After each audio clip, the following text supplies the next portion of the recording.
सिखाएं due diligence का फंडा। ये नहीं है प्यारे कोई आसान सा फंडा, पर एक बार अगर ये फंडा समझ आ गया ना, बहुत मजा आएगा इस चैप्टर को पढ़ के। और आई थिंक करंटली सबसे ज्यादा जो प्रैक्टिकल चैप्टर है वो ड्यू डिलिजेंस ही है। सो स्टार्ट करते हैं। ड्यू डिलिजेंस का मतलब क्या होता है और इसको करने की नीड क्या होती है। ये जो यहाँ पे डेफिनेशन लिखी है, ये तो हमारे श्री आईसीआई स्टडी मटेरियल जो है वो कहते हैं। बट अगर मैं आपको आसान भाषा में बताऊं और सिर्फ समझाने के लिए बताऊं, सो क्या होगा। कोई भी एंटिटी है, मान लो रिलायंस, ठीक है। इसने कोई एंटिटी बाय करनी है, मान लो कोई भी एंटिटी है। सपोज जैसे अभी इसने फ्यूचर ग्रुप को बाय किया था, ठीक है। तो अगर फ्यूचर ग्रुप को अगर इसने बाय करना है, सो ये रिलायंस क्या करेगा, एक ड्यू डिलिजेंस एक्सपर्ट हायर करता है। वो ड्यू डिलिजेंस एक्सपर्ट जाके देखता है कि क्या फ्यूचर ग्रुप के जो एक्चुअल के फाइनेंशियल्स हैं, क्या वो एक्चुअली इतने अच्छे हैं जो ये प्रोजेक्ट कर रहा है। वो ये देखता है कि क्या ये सही इन्वेस्टमेंट डिसीजन होगा कि रिलायंस फ्यूचर ग्रुप को बाय करे। इस चीज को कंसीडर करने के लिए ड्यू डिलिजेंस करना बहुत ज्यादा जरूरी हो जाता है। सो ये डेफिनेशन अगर हम एक बार पढ़ें, क्या कहती है डेफिनेशन। ड्यू डिलिजेंस क्या है, इट्स प्रोसेस ऑफ इन्वेस्टिगेशन। हम इन्वेस्टिगेट कर रहे हैं। कौन परफॉर्म करता है ये, इन्वेस्टर यानी रिलायंस। किस चीज के लिए, into the details of potential investment. Potential investment यानी फ्यूचर ग्रुप। और इसमें होता क्या क्या है, एग्जामिनेशन ऑफ ऑपरेशंस, कि किस तरह से कंपनी काम कर रही है। मैनेजमेंट, कौन कंपनी को चला रहा है। And verification of material facts. हम जब ऑडिट पढ़ते हैं तो हमारा काफी टाइम इस चीज पे ध्यान होता है कि क्या चीज जो हम कंसिडर कर रहे हैं वो एक्चुअली ठीक है कि नहीं। और वो चीज जो होती है वो होते हैं फैक्ट्स, और ऐसे वैसे फैक्ट्स नहीं, मटेरियल फैक्ट्स। ये है डेफिनेशन कि ये प्रोसेस ऑफ इन्वेस्टिगेशन है जो परफॉर्म करते हैं इन्वेस्टर्स। किस चीज में, इनटू द पोटेंशियल इन्वेस्टमेंट यानी फ्यूचर ग्रुप। किस चीज के लिए, for the examination of operations and management and verification of material facts. दो ये डेफिनेशन याद करना जरूरी नहीं है, बट यही एसेंस है हमारे इस पूरे ड्यू डिलीजेंस जो हम अभी टॉपिक पढ़ने वाले हैं। Now coming to importance. Importance आज तक कभी एग्जाम में आया नहीं है, but going by the recent trend, जब आईसीआई अपने ही पुराने ट्रेंड को पीछे छोड़ के नए नए क्वेश्चंस पूछ रही है। और आपको अगर दिख रहा है, मैं एक बात बताता हूँ, ऑडिट में सबसे कमाल की है, जहां 4 पॉइंट दिख जाए वहां एग्जामिनर की नजर जाती है और वहीं से चीजें क्वेश्चन पेपर में उठ के आ जाती हैं। किसी भी चीज को इग्नोर करने से पहले ये जरूर देख लेना, अगर वहां 4 पॉइंट है तो ये पोटेंशियल 4 मार्कर हो सकता है। इसीलिए हम इसको अभी याद करते हैं। याद करते वक्त हमारा बस एक फोकस होगा कि हम सिर्फ की पॉइंट्स पे जाएंगे। अगर पहला की पॉइंट देखें, to confirm that the business is what it appears to be. Reliance जाके बोलता है, ए फ्यूचर ग्रुप, क्या तू वही है जो मैं तुझे समझ रहा हूं। अगर वो वही है, what it appears to be, then हम ड्यू डिलिजेंस की इंपॉर्टेंस को समझते हैं। ड्यू डिलिजेंस से हमें पता चलता है क्या फ्यूचर ग्रुप वही है जो रिलायंस के मालिक मिस्टर मुकेश अंबानी उसको समझ रहे थे। टू आइडेंटिफाई क्या, पोटेंशियल डील किलर डिफेक्ट्स। ये कीवर्ड आईसीआई का एग्जामिनर जरूर ढूंढेगा जब वो आपका आंसर चेक कर रहा होगा। पोटेंशियल डील किलर डिफेक्ट्स क्या मतलब है इसका। डील किलर कौन है, जो ऐसी चीजें हैं, ऐसी कमियां जो फ्यूचर ग्रुप में है जो कि इस डील को किल कर सकती है, इस डील को खत्म कर सकती है। अगर आपको ऐसे डील किलर डिफेक्ट्स मिल जाए, किस में, टारगेट कंपनी में, तो उससे क्या होगा, आप एक अवॉइड कर सकते हो क्या, a bad business transaction. Second point में आपको बस ये देखना है, पोटेंशियल डील किलर डिफेक्ट्स, ये कीवर्ड है। इससे आपको क्या पता चलेगा कि अगर टारगेट कंपनी में कोई सा भी डील किलर डिफेक्ट है, ड्यू डिलिजेंस के माध्यम से, ड्यू डिलिजेंस की इंपॉर्टेंस यही है कि जैसे ही आपको डील किलर डिफेक्ट मिला, आप एक बैड ट्रांजैक्शन अवॉइड कर सकते हो। To gain information that will be useful for valuing the assets, defining representations, warranties and negotiating price concession। इतनी बड़ी लाइन, मतलब क्या है, ये कह रहा है हमें ऐसी इंफॉर्मेशन मिल जाएगी जिससे हमें पता चल जाएगा कि क्या जो फ्यूचर ग्रुप के पास जो भी एसेट्स हैं उनकी क्या एक्चुअल में वैल्यू होनी चाहिए। क्या हमारी जो रिप्रेजेंटेशन है, अब भाई रिलायंस की तरफ से कोई न्योता लेके तो जाएगा ना, ए फ्यूचर ग्रुप, मैं आया हूं रिलायंस की तरफ से और हमें तुम्हारा बिजनेस खरीदना है। फ्यूचर ग्रुप कहेगा, अच्छा क्या रिप्रेजेंटेशन लेके आए हो, तो वो कहेगा कि इस तरह से हमें एक डॉक्यूमेंट बना के दिया है। Negotiating price concessions. अब भाई रिलायंस को पूरी फ्यूचर ग्रुप की इंफॉर्मेशन मिल गई। अब उसने कहा, ओ हो, इस इंफॉर्मेशन के हिसाब से तो इसकी वैल्यू 100 करोड़ नहीं 95 करोड़ होनी चाहिए। यहाँ जो रिलायंस ने 5 करोड़ का अपना डिस्काउंट मिल गया, उसको हम कहेंगे प्राइस कंसेशन। सो ये चीज कभी कब मिल सकती है, जब हम ड्यू डिलीजेंस करें और गेन करें क्या, इंफॉर्मेशन। सो यहां हमें पता चलता है कि कितना जरूरी है ड्यू डिलीजेंस। अब फोर्थ पॉइंट है to verify that the transaction complies with investment और एक्विजिशन क्राइटेरिया। हर कंपनी का एक इन्वेस्टमेंट और एक्विजिशन क्राइटेरिया होता है। जब भी कोई कंपनी फॉर्म होती है तो उसके एक रिस्क होती है कि वो कोई भी गलत इन्वेस्टमेंट ना करे, और उस रिस्क को मिटिगेट करने के लिए कंट्रोल होता है। कंट्रोल क्या होता है, यही कि वो एक क्राइटेरिया बनाती है कि कोई भी इन्वेस्टमेंट हो, कोई भी एक्विजिशन हो, वो क्राइटेरिया हमेशा मीट होता रहे। सो ड्यू डिलीजेंस से हमें ये पता चल जाता है कि क्या जो हम ट्रांजैक्शन करने वाले हैं वो इन्वेस्टमेंट और एक्विजिशन क्राइटेरिया मीट करती है या नहीं। सो ये हो गई हमारी 1 2 3 4 इंपॉर्टेंस। पहली में कीवर्ड है, क्या वो वही है जो वो अपीयर करती है, क्या वो पोटेंशियल डी किलर डिफेक्ट्स हैं किसी ट्रांजैक्शन में। दूसरा, हमें इंफॉर्मेशन गेन करनी है, क्या उससे 3 चीजें होंगी, वैल्यूएशन ऑफ एसेट्स में हेल्प होगी, रिप्रेजेंटेशन में हेल्प होगी, एंड देन प्राइस कंसेशन में हेल्प होगी। एंड चौथा पॉइंट तो सिंपल है कि जो हम इन्वेस्टमेंट करने जा रहे हैं क्या वो हमारा क्राइटेरिया मीट करती है या नहीं। अब आती है बात क्लासिफिकेशन की। ड्यू डिलीजेंस होती है अलग अलग प्रकार की। एक होती है कमर्शियल, एक होती है फाइनेंशियल, एक होती है टैक्स, एक होती है information system, legal, environmental, personal. So अब ये जो सारी सारी तरह की हमें क्लासिफिकेशन पता चल गई, ये जानना क्यों जरूरी है, क्योंकि आईसीआई पूछ सकता है क्वेश्चन, उसमें दे देगा आपको एक मस्त सी केस स्टडी। उस केस स्टडी में आपको पहचानना होगा कि ड्यू डिलीजेंस का कौन सा एस्पेक्ट है जो वो केस स्टडी में कवर कर रहे हैं। सो वो मैं अगर आपको ये एक्सप्लेन कर दूंगा वो पहचानने में काफी इजी रहेगा। सो धीरे धीरे चलते हैं। सो ऑपरेशनल वाली में क्या क्या होता है, ये मैंने वन लाइनर्स लिख रखे हैं, इससे आपको काफी ज्यादा हेल्प मिलेगी।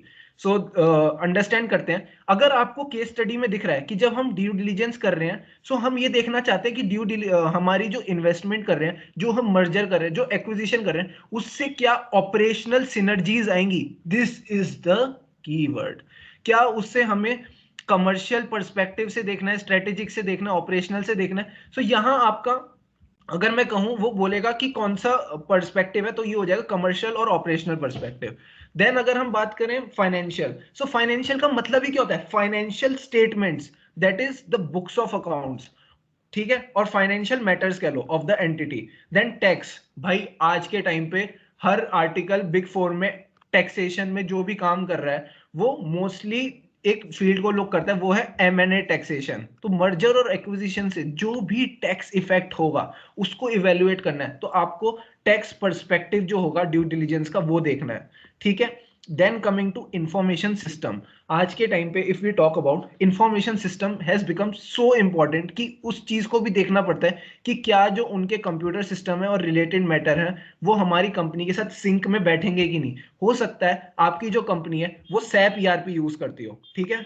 अब अगर हम लिखें सैप ईआरपी, देन अगर दूसरी जो कंपनी है वो यूज करती है टैली। वैसे तो आज के टाइम पे कोई भी बड़ी कंपनी टैली यूज नहीं करती, बट अगर वो टैली यूज करती है तो यहाँ पे सिंक में बिठाना हो सकता है थोड़ा डिफिकल्ट हो, पर वही अगर दूसरी कंपनी भी सैप यूज करती है तो मामला सेट हो जाएगा। सो ये हो गया इंफॉर्मेशन सिस्टम।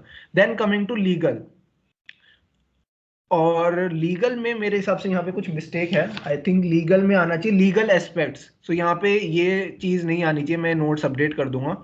यहाँ पे आना चाहिए legal aspects of the entity. So legal aspects of the entity यहाँ पे कंसिडर होते हैं, ना कि computer systems and related matter. Now coming to environmental due diligence. Environmental due diligence मतलब एंटिटी का क्या एनवायरमेंट है। हमने सबने बिजनेस एनवायरमेंट नाम का एक बहुत ही बेहतरीन चैप्टर पढ़ा है क्लास 12th में, जब हम मैनेजमेंट स्टडी पढ़ते थे।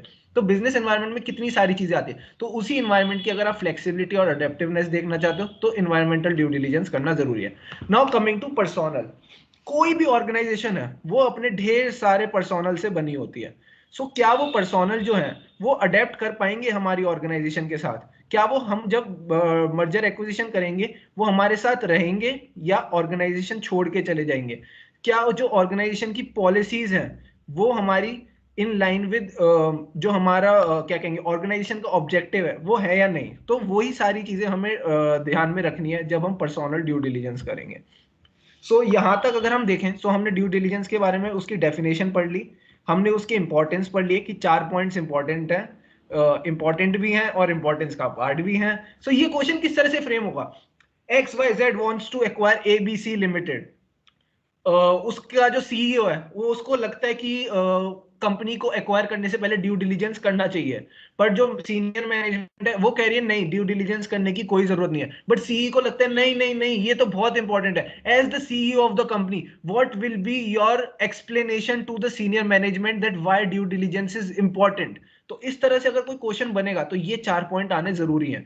ये क्लासिफिकेशन का मैंने आपको बता दिया। ये किसी बड़े क्वेश्चन के साथ ही, जैसे ये ऊपर वाला क्वेश्चन था, वो हो सकता है इस तरह से बोल दें कि इस तरह की हम ड्यू डिलिजेंस करना चाहते हैं, क्लासिफाई करो कौन सी ड्यू डिलिजेंस है और उसकी इंपॉर्टेंस बताओ। सो ये दोनों क्वेश्चन साथ में कंबाइन होकर आ सकते हैं।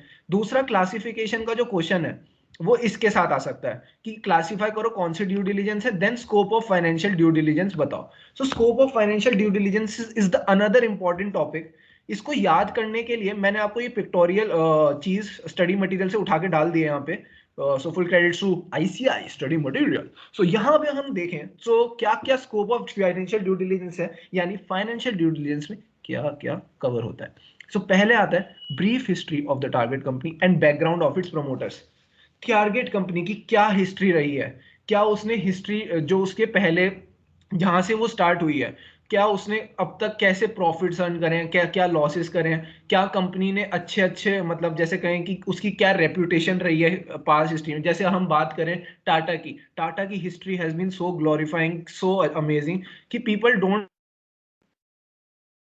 Any doubt on that. Background of the promoters, promoters का बैकग्राउंड है, क्या ये मतलब वही है रिस्क है तो इश्क है टाइप्स की, मतलब हमारा पैसा कभी भी डूब सकता है, क्या प्रमोटर एथिकल है या नहीं, ये सब चीजें हम कवर करते हैं brief history of the target company and background में। Then coming to review of financial statements, review of financial, इससे पहले अकाउंटिंग से पॉलिसीज पे चलते हैं दोस्तों।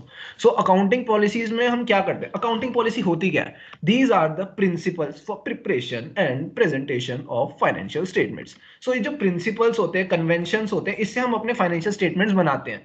सर एग्जांपल दो अकाउंटिंग पॉलिसी का। अरे भाई सीए फाइनल में अगर एग्जांपल मानते हो, चलो फिर भी बताता हूँ। One of the examples of accounting policy is कि हम अपनी इन्वेंट्री को फीफो मेथड पे लेंगे या लीफो मेथड, ये अकाउंटिंग पॉलिसी होती है। सर क्या जो डेप्रिसिएशन मेथड होता है वो भी अकाउंटिंग पॉलिसी होती है? ना ना ना ना ना, वो होता है अकाउंटिंग एस्टीमेट। सो यहाँ हम अकाउंटिंग पॉलिसी की बात कर रहे हैं। बट अकाउंटिंग पॉलिसी का इससे क्या लेना देना है, हो सकता है कंपनी को पता हो कि उसने अपने आप को सेल करना है आने वाले 1 या 2 साल में, तो उसने तो 2 साल पहले ही अपनी अकाउंटिंग पॉलिसी इस तरह से चेंज करी हो कि जो उसके प्रॉफिट्स है वो जूम पर आ गए। सो क्या जो उसके प्रॉफिट्स हमें ऊपर दिख रहे हैं वो अकाउंटिंग पॉलिसी की वजह से है या फिर उसने एक्चुअली अच्छी परफॉर्मेंस करी है, ये देखना बहुत ज्यादा जरूरी है। Then coming to review of financial statements, सबसे पहले हम पढ़ते हैं फाइनेंशियल रिपोर्टिंग अपने सीए फाइनल में। क्यों? क्योंकि हर चीज शुरू ही फाइनेंशियल स्टेटमेंट से होती है। आप कोई भी कंपनी को खरीदने जाओगे, आप देखोगे उसके एसेट्स क्या है, लाइबिलिटीज क्या है, कैश फ्लोज क्या है, उसके प्रॉफिट्स क्या है। सो सारा ज्ञान आपको देना जरूरी है, इसलिए फाइनेंशियल स्टेटमेंट्स को रिव्यू करना भी बहुत ज्यादा जरूरी हो जाता है।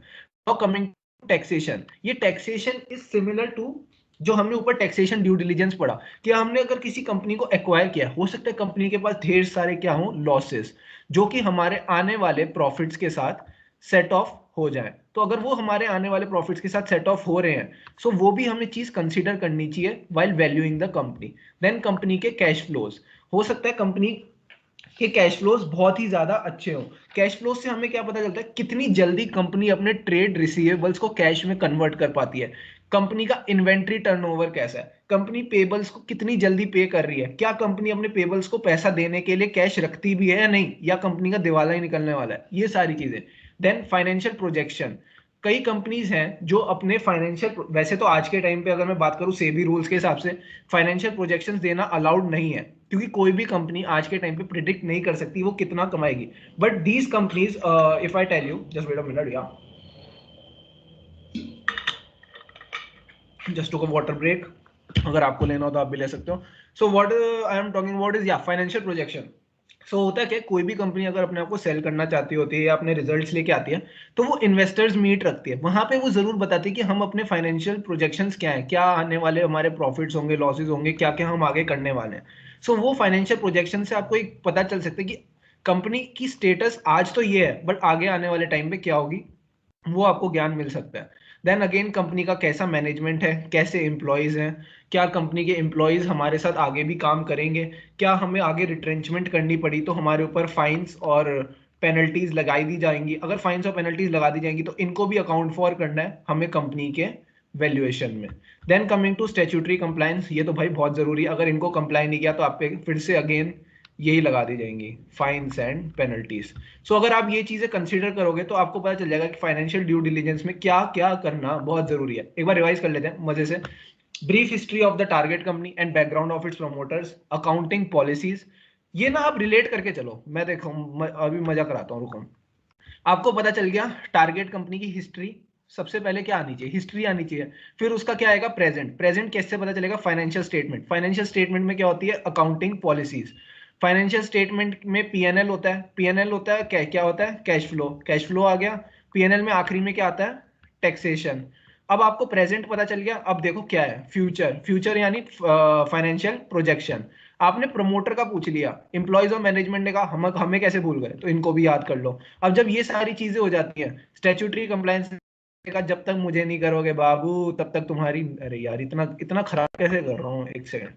हाँ, ये कह रहे हैं कि जब तक हमारा ध्यान नहीं रखोगे तब तक तुम्हारी नैया कैसे आगे बढ़ेगी। तो ये सारे अगर मैं पॉइंट करूं, 8 के 8 पॉइंट याद करना बहुत इजी है। पहले रखो पास्ट, फिर प्रेजेंट, प्रेजेंट में आ गया फाइनेंशियल स्टेटमेंट, फाइनेंशियल स्टेटमेंट में आती है accounting policy, taxation, and then cash flow को कैसे भूल सकते हैं फाइनेंशियल स्टेटमेंट याद करते वक्त, बिल्कुल। एंड देन आती है फ्यूचर, फाइनेंशियल प्रोजेक्शन, प्रमोटर से निकले कौन, management and employees, and then last में सबको ये ध्यान में रखा बट स्टैट्यूटरी कंप्लायंस भूल गए तो सारा काम खराब हो सकता है। अब एक और क्वेश्चन जो जनरली आईसीआई पुट अप कर रही है, ओवर वैल्यूड एसेट्स तो इन्होंने जनवरी 21 में पूछ लिया, हिडन लाइबिलिटीज अभी भी हिडन है, ये बहुत सारे एमटीपीज और आरटीपीज में आ चुका है। सो एक बार इसको देख लेते हैं, बहुत इजी है। आपको बस एक ये जो पॉइंटर्स हैं मैंने दिए हैं ये याद रखने हैं, and then you are good to go. Around 4 to 6 marks का ये क्वेश्चन आपके पेपर में आपको देखने को मिल सकता है। सो इसको रब कर देते हैं, आपको आई थिंक अच्छा नहीं लगेगा, ये थोड़ा सफाई कर देते हैं, है ना, क्लीन तरीके से पढ़ेंगे। सो सांस ले लो एक लंबी और गहरी, क्योंकि एक इंपॉर्टेंट टॉपिक होने वाला है। पानी वानी पी लो आराम। सो हिडन लायबिलिटीज के साथ स्टार्ट करते हैं। सो दोस्तों हिडन लायबिलिटीज का क्या मतलब है और ये हिडन क्यों होंगी। हमने अभी ऊपर डिस्कस किया कि हम फाइनेंशियल स्टेटमेंट्स देखेंगे।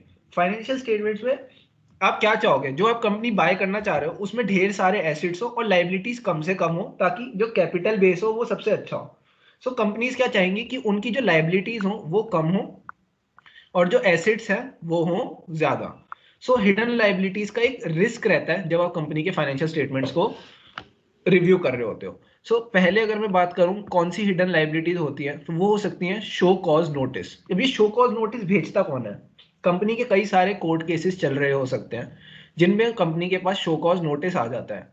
कई बार शो कॉज नोटिस अगर आपने नाम सुना हो, जीएसटी की लायबिलिटी में भी शो कॉज नोटिस आता है, सेक्शन 73 और 74 का। देन अगर हम डायरेक्ट टैक्स की बात करें उसमें भी शो कॉज नोटिस आता है। तो कई बार ये शो कॉज नोटिस डिमांड में नहीं बदलते, क्योंकि पहला स्टेज होता है show cause notice, then next stage होता है डिमांड ऑर्डर। जब तक डिमांड ऑर्डर नहीं आता आप उसको एज अ लाइबिलिटी क्लासिफाई ही नहीं कर सकते। सो हो सकता है कंपनी के पास ढेर सारे शो कॉज नोटिस हों जो कि डिमांड में मेच्योर ही ना हो, बट क्या है कि वो मटेरियल और इंपॉर्टेंट हो सकते हैं। आपको हो सकता है प्राइमा फेसी ही पता चल जाए कि भाई साहब यहाँ तो कुछ गड़बड़ है, ये तो पक्का ही पक्का लाइबिलिटी में टर्न होने ही वाले हैं। सो उनको अगर आपने अकाउंट फॉर कर दिया तभी आप एक रियलिस्टिक प्राइस पे आप आओगे जिसपे आप कंपनी को वैल्यू कर पाओ। सो ये थी कहानी शो कॉज नोटिस की। देन आते हैं letters of comfort to banks and financial institution. मैं बताता हूं, बैंक गारंटी का आपने नाम सुना होगा। जो बैंक गारंटी है ना वो तो आपके कंटिजेंट लाइबिलिटी में आ जाती है, पर अगर यही मैं बात करूं लेटर ऑफ कंफर्ट की, ये आपके कंटिजेंट लाइबिलिटी में नहीं आते। सो ये एक कंपनी की अकाउंटिंग पॉलिसी हो सकती है, कि अकाउंटिंग पॉलिसी भी क्या, ये वैसे भी एएस जो हमारे इंडियस गाइडेंस देते हैं उसमें भी होता है कि लेटर्स ऑफ कंफर्ट को हम कंटिजेंट नहीं मानते। सो इस वजह की कंपनी ने ढेर सारे लेटर्स ऑफ कंफर्ट दे रखे हो जिनको कंपनी ने अभी तक अपनी लाइबिलिटी में क्लासिफाई नहीं किया है, but these can turn into liability. So इसको डिस्काउंट फॉर करना जरूरी है। Then tax liability under direct and indirect tax, इसके लिए आपको कंपनी के असेसमेंट ऑर्डर्स के गो थ्रू करना बहुत ज्यादा जरूरी है। अब इसी पॉइंट से ना आपके दो पॉइंट बन जाएंगे, एक पॉइंट ये बन जाएगा long pending sales tax assessment, and दूसरा पॉइंट ये बन जाएगा हाइलाइटर यूज करते हैं, मजा आएगा। हाँ, तो सेल्स टैक्स असेसमेंट आ जाएगा एंड दूसरा आ जाएगा असेसमेंट ऑफ कस्टम ड्यूटी। अगर आपको पता हो कि कस्टम ड्यूटी हमेशा क्या होता है, हमेशा क्या मतलब केसेस हो सकते हैं, जैसे सेक्शन 17 या 18 है कस्टम्स एक्ट का, वो हमें अलाउ करता है कि हम प्रोविजनल असेसमेंट कर सके कस्टम्स की, पर उसकी फाइनल असेसमेंट भी 3 से 5 महीने में, मैं टाइम लिमिट गलत नहीं बोलना चाहता, बट हाँ एक टाइम लिमिट होती है, उसमें फाइनल असेसमेंट भी कंप्लीट करनी होती है। सो हो सकता है आपकी प्रोविजनल असेसमेंट हुई हो, पेंडिंग हो फाइनल असेसमेंट, उसमें आपकी जो लाइबिलिटी है वो बढ़ जाए। अगर लाइबिलिटी बढ़ जाएगी तो उसको भी आपको कंसीडर करना पड़ेगा अपनी हिडन लाइबिलिटीज कैलकुलेट करते वक्त। Then agreement to buy back shares at stated price. अगर आज आपकी कंपनी का मार्केट में प्राइस चल रहा है 200 रुपए, तो आपको पता है कि 200 का प्राइस है, अब आपने कहा कि मैं बायबैक करूंगा 220 में। अभी रिसेंटली टीसीएस का जैसे बायबैक आया था, अब अगर कंपनी ने अनाउंस कर दिया बायबैक, तो वो नथिंग बट कंपनी की एक लाइबिलिटी बन जाती है, क्योंकि कंपनी ने अपने फाइनेंशियल स्टेटमेंट्स ड्रॉ नहीं कर रखे, तो उसको भी अकाउंट फॉर करना जरूरी है। Then future lease liability, company ने हो सकता है एक बहुत बड़ी प्रेमाइस हो जो लीज पे ले रखी है, तो उसकी भी लीज लाइबिलिटी आपको देख के चलनी होगी कि क्या वो फाइनेंशियल्स में सही रिफ्लेक्ट कर रही है या नहीं। अब ये आता है महान लो, लेबर लिटिगेशंस।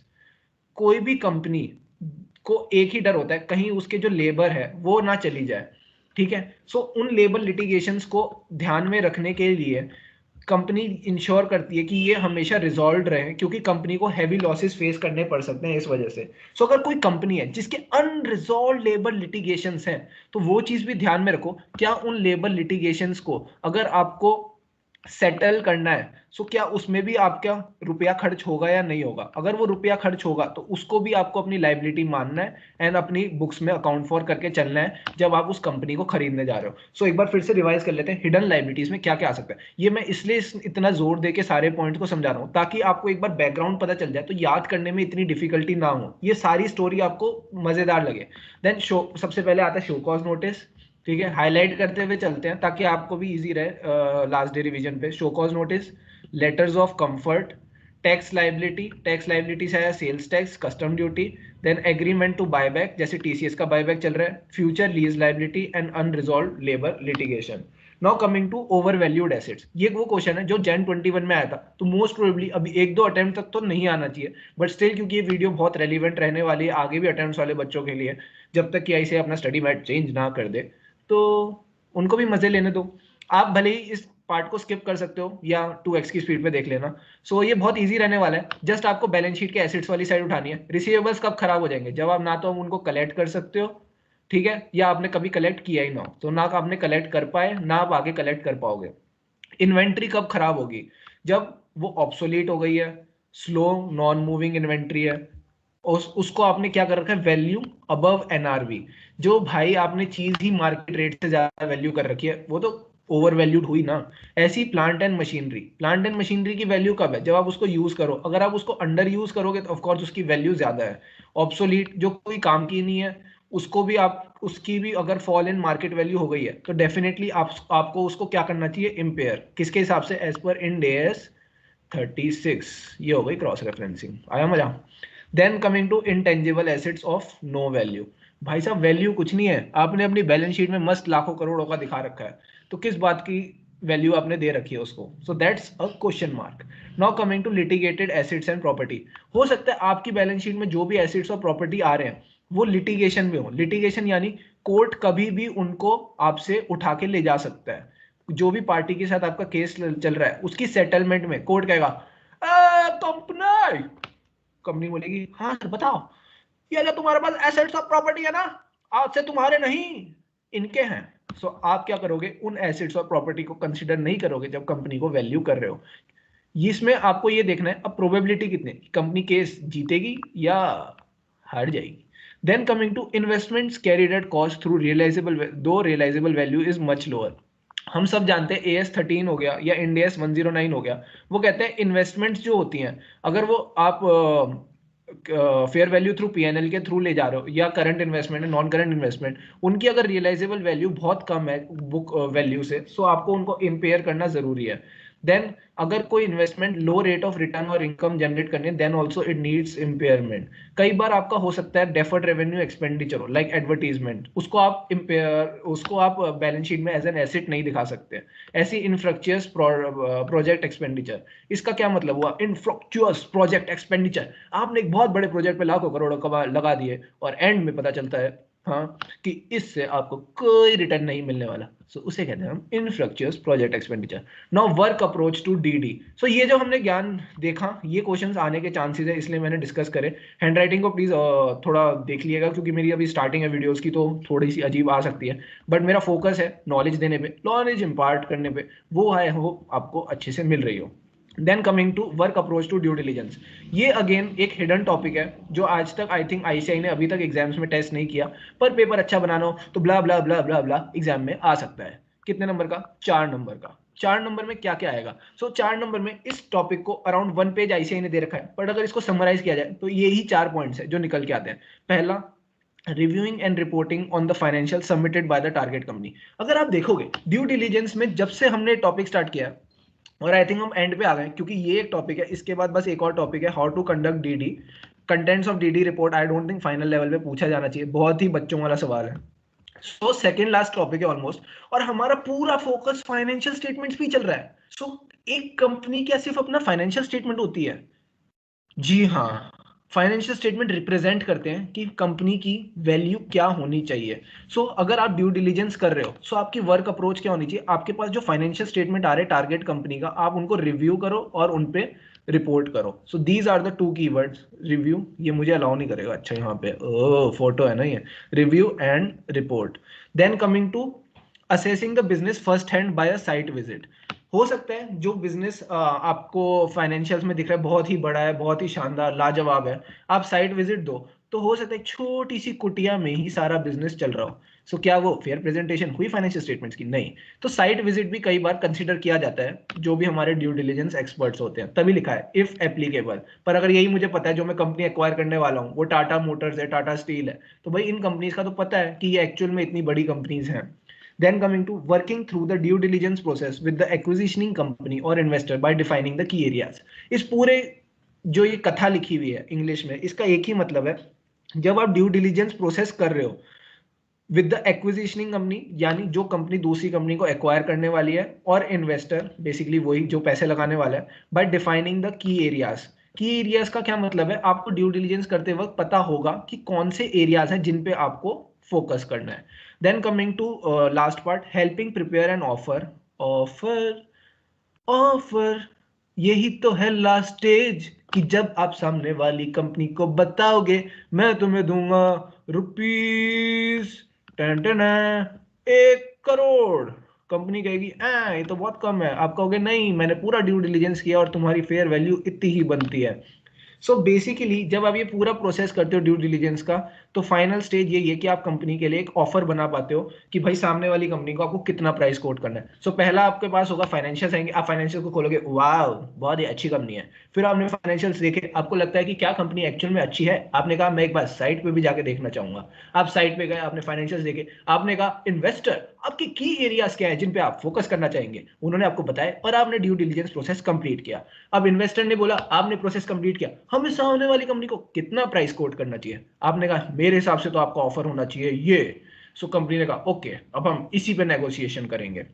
अब आपने ये सब चीजें करी, पर करी कैसे? सबसे पहले आपने यहाँ पे मैं हाइलाइटर यूज करता हूं, now now start with an open mind. आपने खुले दिमाग से कोई भी चीज स्टार्ट करो, ड्यू डिलीजेंस ही क्यों ना, सीए फाइनल की पढ़ाई ही क्यों ना, कुछ भी, अपनी गर्लफ्रेंड से बात करना ही क्यों ना, ओपन माइंड से स्टार्ट करो। देखो कहाँ ट्रबल स्पॉट्स हैं, और जहां मिले एक्सप्लेनेशन मांग लो। ठीक है, फिर उसके बाद बेस्ट टीम ऑफ पीपल लो। देखो एक आदमी खुद बहुत अच्छी अच्छी चीजें कर सकता है, पर यही अगर उसकी टीम आ जाए साथ में जहां पे बहुत सारे एक्सपर्ट्स हों, वो काम और अच्छे से कर पाएंगे। देन हेल्प मांगने से कभी घबराओ मत, हर एरिया में हेल्प लो जहां जहां तुम्हें लगता है। इससे क्या होगा, तुम्हें 360 डिग्री व्यू मिलेगा कंपनी का। 360 डिग्री व्यू का क्या मतलब है ये मैं बताता हूं। सपोज आपने कंपनी के टैक्स अकाउंटेंट से बात करी, आपने कंपनी के लीगल से बात करी, मार्केटिंग से बात करी, टेक्नोलॉजी से बात करी, फाइनेंस के बंदे से बात करी, सो इससे आपको कंपनी के हर एस्पेक्ट के बारे में नॉलेज मिल रही है। देन टॉक टू कस्टमर्स जो उससे सामान खरीदते हैं, टॉक टू सप्लायर्स जो उसको सामान प्रोवाइड कर पाते हैं, बिजनेस पार्टनर्स जो उस कंपनी के साथ मिलके काम करते हैं, एम्प्लॉयज जो उस कंपनी के लिए काम करते हैं। सो ये जो चार लोग हैं ना, ये ग्रेट रिसोर्सेज हैं जिससे आपको अच्छी अच्छी कंपनी की जो कहते हैं ना अंदर की बातें हैं वो पता चल सकती है। अब हम उस अंदर की बातें को क्या बोलते हैं? अंदर की बातें simple. Now take a risk management approach. Risk management approach का क्या है भाई?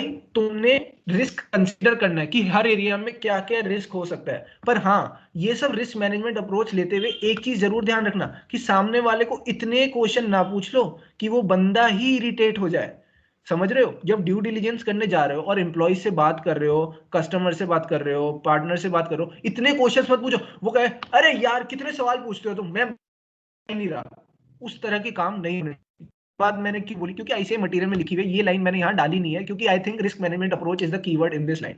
Now coming to prepare comprehensive report detailing compliance and substantive risk issues. यहाँ पे रिस्क, यहाँ पे भी एक रिस्क वाला पॉइंट। ओ माय गॉड कितनी गड़बड़ करता हूँ यार मैं, है ना?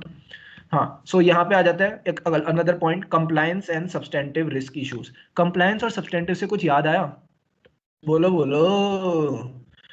TOC TOD कहाँ लिखा है? ऐसे 330। वो मजा आया।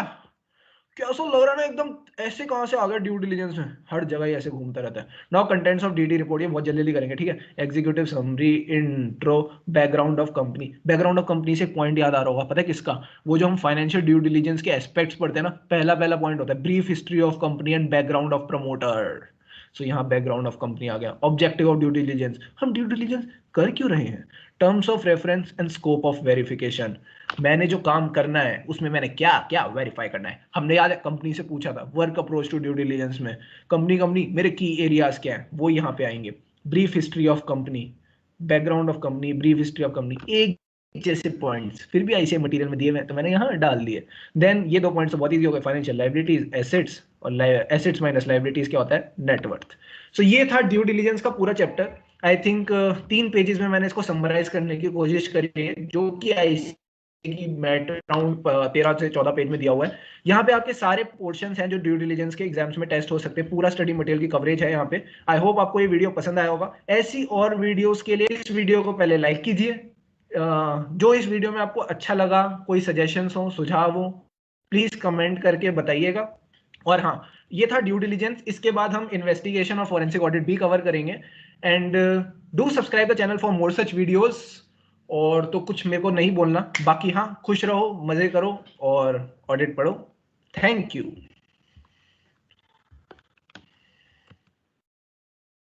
बंद कहाँ से करूं?